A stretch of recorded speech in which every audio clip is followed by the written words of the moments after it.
TXT was like, surprise, motherfucker. Sugar Rush going crazy. I think Sugar Rush has reached over 100 million views. Oh, collectively? Yeah, like I think it's like 100 and something million views now and shit. Honestly, crazy. I didn't know if it was going to be one of my favorites on the album or anything. I thought it would kind of be more like one of these tracks because of how deep that, concept video and everything was for it. But honestly, like, that really is kind of one of those tracks that's at least top 2 or 3 for me. But yeah, because now it's a strong like title track for me. Because now I was about to jump in here. You making me want to see. We talked about tinnitus or whatever, and stuff like that. So. Yeah, okay, because that's what I had down too and stuff. Because I still had tinnitus and all that stuff down too. Because tinnitus, that was the.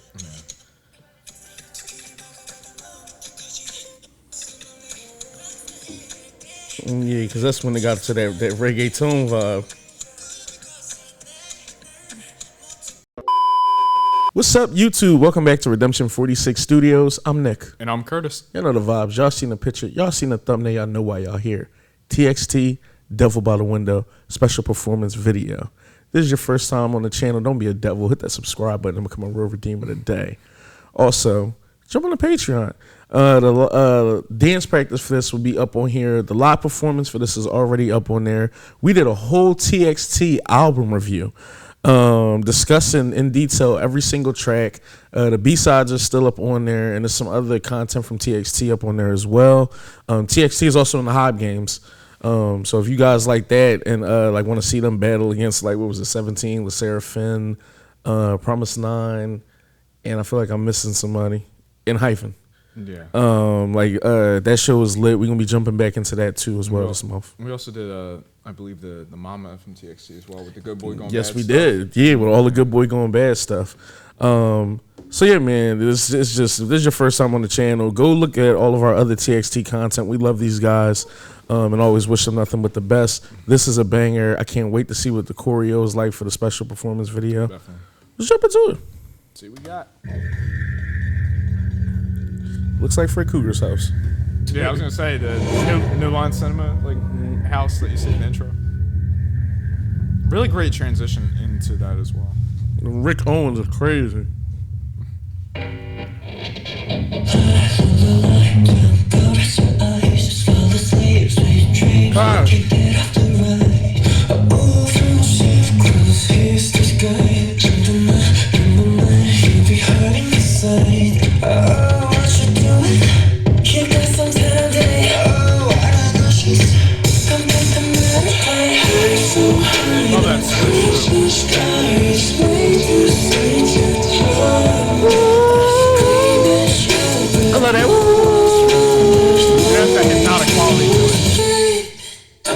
Devil at the window in the rain.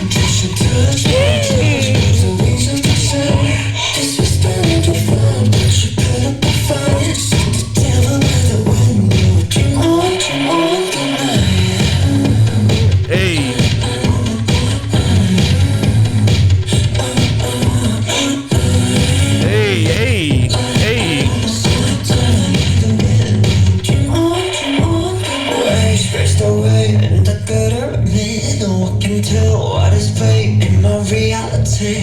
I see the race, wash over me. I'll stay, you can stay when you tell to leave. Love that layering too.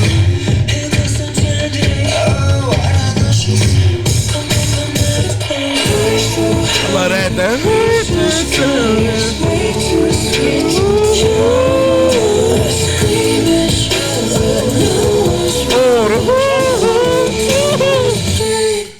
I'm at the devil by the window.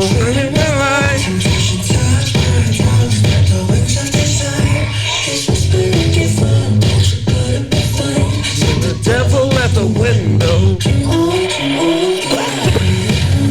Hey.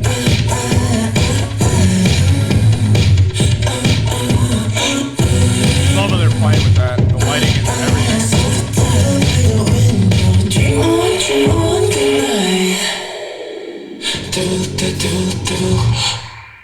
That's so cool.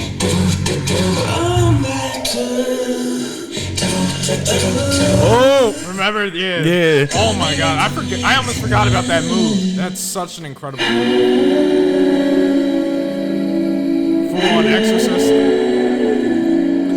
body placement.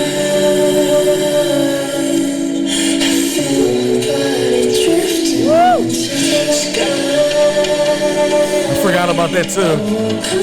That choreo is so incredible.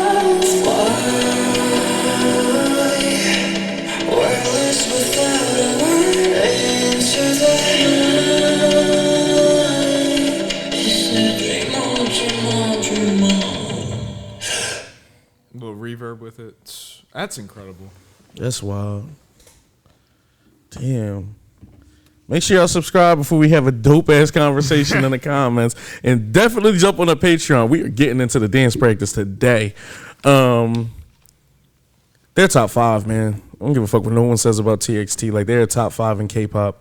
And, you know, I know I'm a homer probably because I've been, you know, TXT fan kind of since, like, day one. But it's just like, you know, just a group of all-rounders that do everything at an elite level. And you see it in every aspect, whether it's vocally, whether it's them rapping, whether it's their aesthetic and visuals, whether it's the MVs, whether it's the dancing. Everything is just always on point. This was amazing. This is damn near a perfect track in my opinion. And I just love everything that you get with the performance vid. It's so like artsy, but so cool and tells like such a compelling and dope story. And they just, the way they're able to use like their bodies as props and use each other is just like amazing. And there's so many different videos that you kind of can pull from with them that have not so much like a similar look, but like just showcase their ability to do this time after time. Yeah, definitely. Just amazing, man. I love the vibe and the feel of everything. Definitely go make sure y'all check out our album review for them. Just because we are a little bit removed, and me and Kurt talked about that off camera. Just that, you know, this kind of will almost be a refresher looking at some of the stuff. For sure. Because it feels like we've watched like 100 videos kind of in between when we first did it to now. My God, I forgot some of the shit, bro. I forgot them picking him up like that. The Exorcist moment, I completely almost forgot about. Yeah, I forgot about the other pickup too with the legs and stuff being swept from the side. I forgot about him being on the ground and like getting pushed up. I forgot about the star kind of formation that like when they laid on the ground and everything. And all that literally was in the last maybe 40 seconds of the track. It felt like, so even just orchestrating that like kind of sequence is incredible in and of itself. Yeah, it's this was so much, man. It's like they really knocked shit out the park, man. And we had so much fun with that album review. Now everything is clicking back and shit. I remember us having like kind of so much fun like with that album review. And just another one of those things where this is still a super young group. Like, you know, they got so much time ahead of them to kind of do so much. Because I think they're back at Lollapalooza again this year. Yeah. I think they headlined. Got that news as well. So congrats to them as well for, you know, 2 years in a row. And certainly what they were able to do, you know, the first year, of course. I know. And that the fact that it was off the heels of Good Boy Going Bad, I would imagine at least that we would be getting this album performed there, if I'm not mistaken, unless they, you know, choose to drop something else or anything. But, you know, certainly look forward to that as well. Yeah, and it's just they're amazing, bro. It's just look at this. This shit is beautiful. It's a performance video and it looks like art. You almost can freeze it and get like a crazy frame almost every time. You like that? Yeah. It's so artsy, man. I was and wondering it's if it was just a leg or a decent. hand for a moment. Oh, if someone stretched it. Yeah. You said, no, they all just tall as It's all fuck. silhouetted and everything. It makes an incredible aesthetic, though.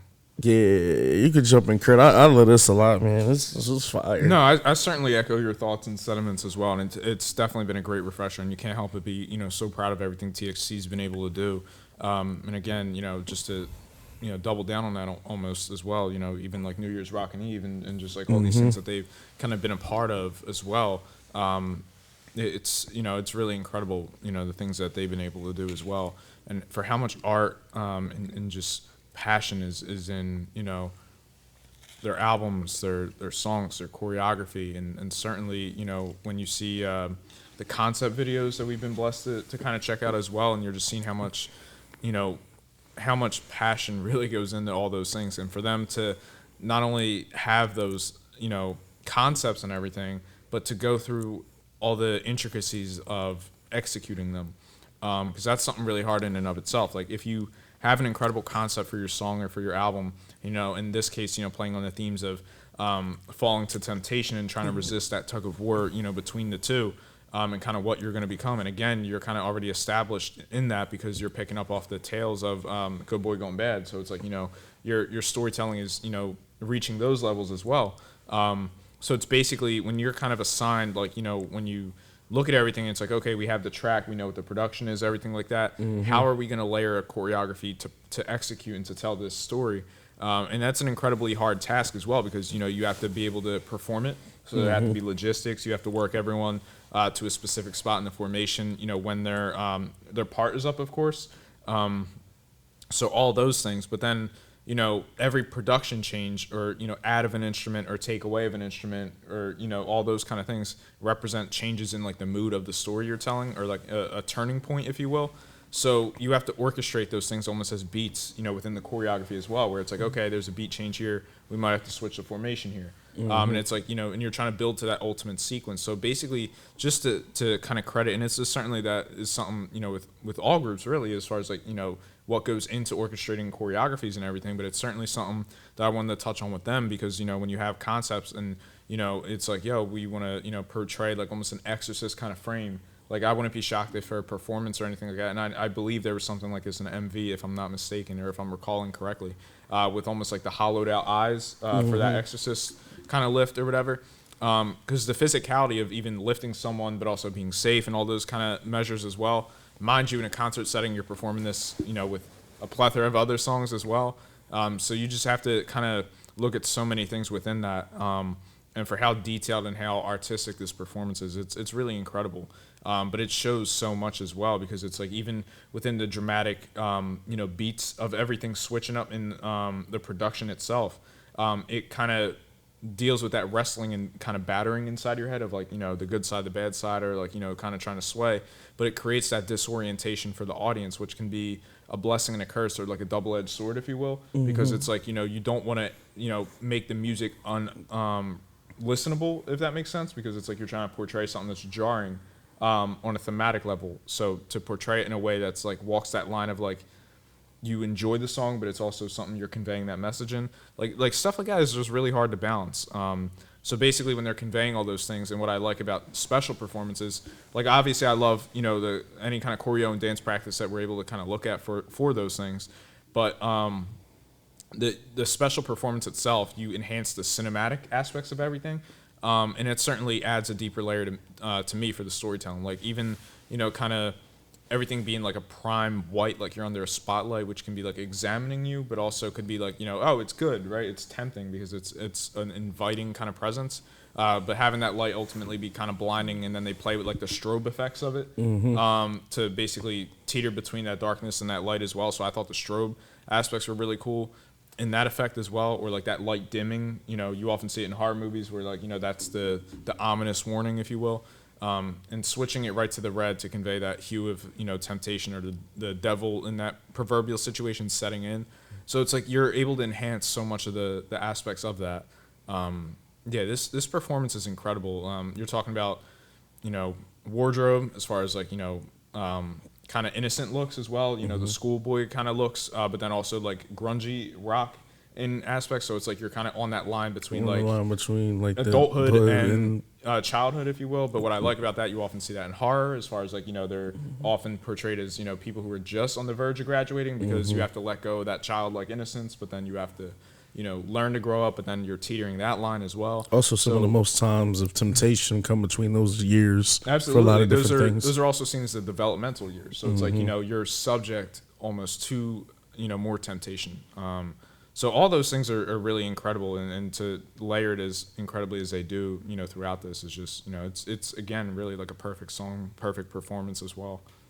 Yeah, I also like how when you first start off with the MV, you're showing the house and it's ominous and you're brought in, and it kind of gives you like the Amityville horror.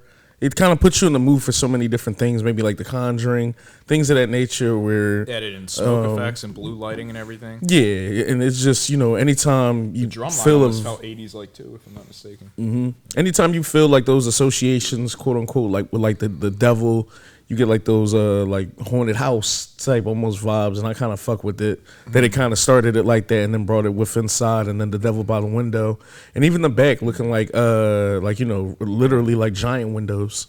Yeah, and even to kind of double down on those aspects as well is like, you know, the evil that's something that's always been portrayed within horror so well that I've loved is the aspects of I'm in the house or I'm in this sheltered environment, I'm safe. And then you disrupt that safety. So basically that evil, the devil by the window is like, you know, basically they're right outside. Right outside. So it's like they're at the very edge of seeping into your space of comfort, your space of safety. And a bedroom or, you know, by the window, you know, presumably the bedroom is often, you know, portrayed in that childlike innocence aspects as well. So to convey it as well as they do, and then you go back to the concept video of the house literally being tilted on its side to where it's like, you know, you're going to stay in that comfort zone. The evil's not stopping. The evil's coming for you regardless. And you're subject to, you know, have to deal with that temptation even beyond just like a choice, you know, whether like it's almost like an inevitable thing or like a lack of control. So it's like all that being, you know, presented as well as it is, you know, and to convey like such an essence of that, even just in this special performance, you know, it really hit on all levels for me too. Yeah, and also if I wanted to be like quote unquote like a little extra and stuff like that, you know, they call like your eyes the windows to your soul. Windows to the soul. So you know, imagine just seeing temptation and the devil is by the window, like, you know, kind of right here with you. You know, being able maybe Even to lure you in on the temptation. When they have the choreography line where they're all in a line and you see, you know, the members kind of, and you see the arms sway out. It's like the demons like kind of grabbing at you, or like the arms of, you know, demons grabbing at you seemingly. So that's certainly something that's, you know, true as well. Even the shirt with the skull, as far as like the no eyes, like, you know. So I mean, just, you know, all those things feel like, you know, incredible choices as well. There's so much layering to this song in and of itself. So yeah, this stuff. I'm not going to say like just transcends K-pop, but this is to me when something is clicking on all cylinders. So cinematic. Yeah, like where it's just like, you know, it's cinematic. Contextually, what you're talking about, like, you know, with your lyrics and everything are conveyed through so many different avenues. It's open-ended, yet also telling a full story at the same time. This is a group clicking on all cylinders, and this track is a 10 out of 10, and the album was just amazing too. Can't wait to get into more content with them. Anything else you want to add, bro? Nah, just so proud of them. Love everything that they've done with the album, and, you know, certainly everything they've done, you know, in the Mama stages we've seen, the Lollapalooza. And again, you know, the fact that they're performing again this year and everything too. New Year's Rockin' Eve, like they really just been doing so much incredible things. And yeah, it's always fun to see. Yeah, Redeemers, thank y'all for your patience, man. More TXT stuff is definitely coming, so make sure you are subscribed to the channel. 75% of y'all aren't, and it sickens me to death. Also, jump on the Patreon. We're literally about to get into the dance practice for this. I know this shit is about to go hard. We love y'all. We gonna holla at y'all. Take care. Peace.